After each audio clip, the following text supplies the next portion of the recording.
Halo semua, nama saya Lara. Selamat datang di channel YouTube ini. Herianto, atau yang lebih akrab disapa Heri, diperkirakan lahir pada tahun 1998 dan berasal dari Kampung Pasir Oa, Desa Wanawali, Kecamatan Cibatu, Purwakarta.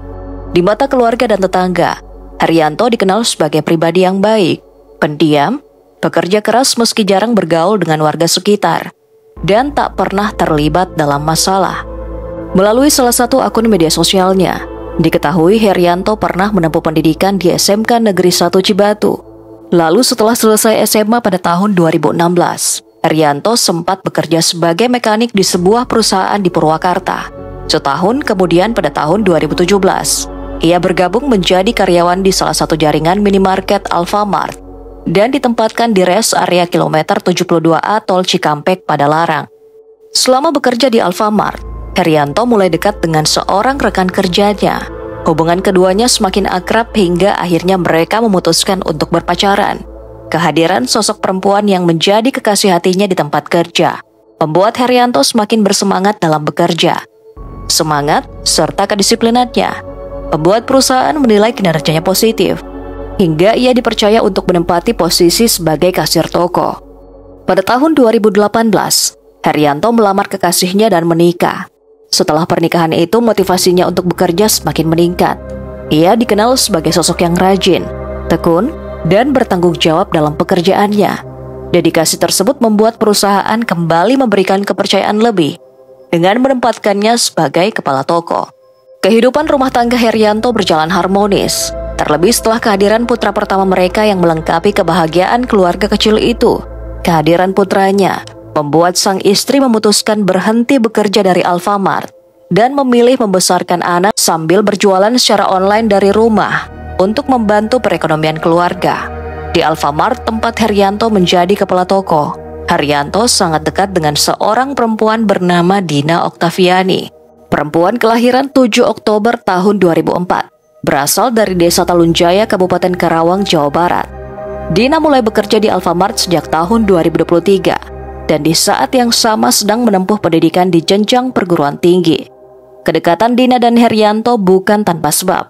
Dina mungkin merasa Herianto adalah sosok yang lebih tua dan dewasa, yang dapat memberikan nasihat atau saran atas masalah yang dihadapinya, atau atasan yang dapat melancarkan urusan pekerjaan ketika di saat yang sama ia harus disibukkan dengan urusan perkuliahan. Namun siapa sangka, kedekatan dan kebiasaan berbagi cerita yang terjadi antara Herianto dan Dina justru menjadi awal dari sebuah malapetaka yang merenggut nyawa Dina. Semua bermula saat Dina tengah diliputi kesedihan akibat masalah percintaan setelah putus dengan kekasihnya dan sulit untuk move on. Dina mencoba mengungkapkan keresahannya kepada Herianto, berharap mendapatkan solusi. Dalam pembicaraan tersebut, Herianto bukannya menasihati Dina untuk menerima keadaan, melainkan justru mengklaim ia mengenal seorang paranormal yang dapat memberikan ilmu hitam untuk mengatasi masalah asmara. Dina, yang merasa putus asa, tertarik dengan tawaran tersebut, meskipun dulu ia sempat menyebutkan pernah mencobanya dan gagal. Herianto kemudian menawarkan untuk bertemu di depan minimarket dekat dari rumah sakit Amira. Setelah berbicara beberapa saat, keduanya sepakat untuk bertemu di rumah Herianto di Purwakarta pada pukul 17 malam di hari Minggu tanggal 5 Oktober tahun 2025. Dina kemudian berangkat menuju rumah Herianto menggunakan sepeda motor. Merasa lega karena mengira telah menemukan solusi untuk masalahnya. Setibanya di rumah Herianto, mereka sempat mengobrol. Saat itu hanya ada Dina dan Herianto, sebab istri dan anak Herianto sedang pergi ke rumah saudara dan diantar oleh Herianto sendiri. Saat sedang mengobrol, Herianto tiba-tiba mengatakan pada Dina ingin meminjam uang sebesar 1,5 juta rupiah. Namun, Dina menolak keinginan Herianto dengan alasan tak memiliki uang sebanyak itu. Secara tiba-tiba perhatian Herianto mulai tertuju pada tubuh, perhiasan, dan barang berharga yang dikenakan Dina. Muncul niat jahat dalam diri Herianto untuk menguasai barang-barang tersebut. Herianto lalu tanpa alasan tiba-tiba memas leher Dina dengan kuat sambil mengangkat mulut dan hidungnya. Dina sempat berusaha melawan, namun tenaga Herianto lebih kuat. Perlawanan Dina terhenti setelah ia kehabisan napas dan kehilangan nyawa. Setelah insiden tersebut, Herianto bukannya tersadar, ia justru merasa bernafsu melihat Dina. Herianto kemudian memperkaos Dina yang sudah tak bernyawa di rumahnya sendiri. Setelah puas, ia lalu memasangkan kembali pakaian Dina. Herianto kemudian mengambil barang-barang milik Dina, termasuk perhiasan, 2 telepon genggam, dan sepeda motor. Karena khawatir perbuatannya diketahui, Herianto memutuskan untuk menghilangkan jejak dengan membuang Dina. Dina dimasukkannya ke dalam kardus bekas. Kardus tersebut kemudian dililit dengan lakban. Herianto menyewa mobil rental untuk membawa Dina menuju kawasan Jembatan Merah Purwakarta, untuk kemudian dibuang ke aliran Sungai Citarum. Saat mengangkut Dina, Herianto sempat meminta tolong kepada 2 rekannya untuk membantunya membuang sampah. Herianto lalu membakar beberapa barang milik Dina, seperti tas yang berisi kartu identitas, sendal, serta jaket milik Dina untuk menghilangkan bukti. Sementara perhiasan Dina dijual oleh Herianto senilai 4 juta rupiah. Selasa pagi tanggal 7 Oktober 2025 sekitar pukul 8 waktu Indonesia Barat, seorang warga di dekat aliran Sungai Citarum, Desa Curug, Kecamatan Kelari, Kabupaten Karawang, menemukan sosok yang mengapung di permukaan air. Awalnya warga mengira itu adalah boneka, namun setelah diperiksa, benda mengapung tersebut adalah manusia tanpa busana. Warga segera melaporkan temuan tersebut kepada aparat desa, yang kemudian diteruskan kepada pihak kepolisian terdekat. Jajaran kepolisian dan tim identifikasi bergerak cepat ke lokasi untuk melakukan olah tempat kejadian perkara dan membawanya ke Rumah Sakit Umum Daerah Kabupaten Karawang untuk dilakukan pemeriksaan.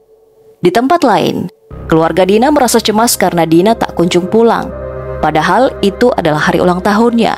Keluarga berencana melaporkan kehilangan tersebut, namun kemudian mendengar kabar penemuan jasad seorang perempuan. Keluarga Dina segera menuju rumah sakit untuk memastikan identitas penemuan tersebut yang ternyata benar adalah Dina. Dari hasil pemeriksaan awal pihak berwenang, diketahui Dina meninggal akibat tindakan kekerasan yang berat. Selain itu, ditemukan pula indikasi Dina sempat diperkaos. Atas penemuan itu, pihak kepolisian segera melakukan serangkaian penyelidikan dan penyidikan.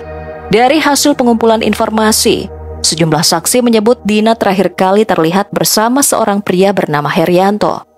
Berbekal keterangan tersebut, polisi segera mencari keberadaan Herianto yang saat itu masih bekerja.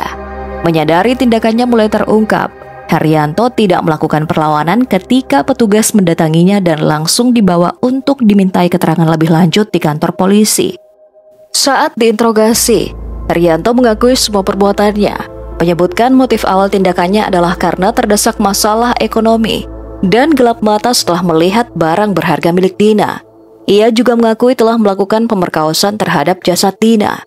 Polisi turut mengamankan barang bukti berupa 2 telepon genggam, 1 sepeda motor milik Dina yang disembunyikan Herianto di rumah tak berpenghuni, serta 1 unit mobil rental yang digunakan membawa Dina dari rumahnya menuju Jembatan Merah Purwakarta.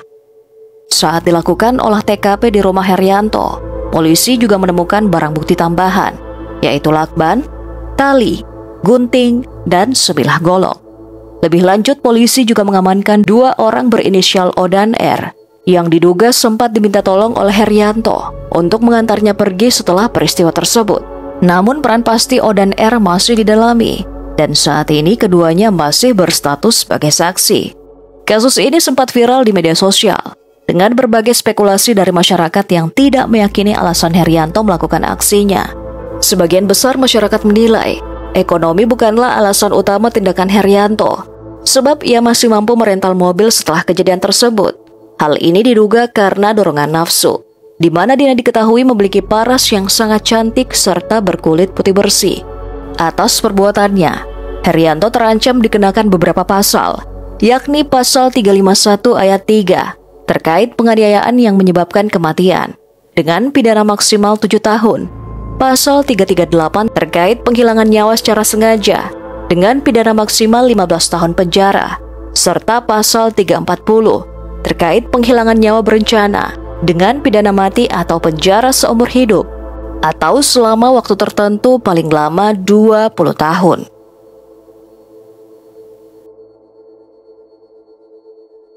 Sampai bertemu kembali pada kasus-kasus berikutnya. Tetaplah di channel ini.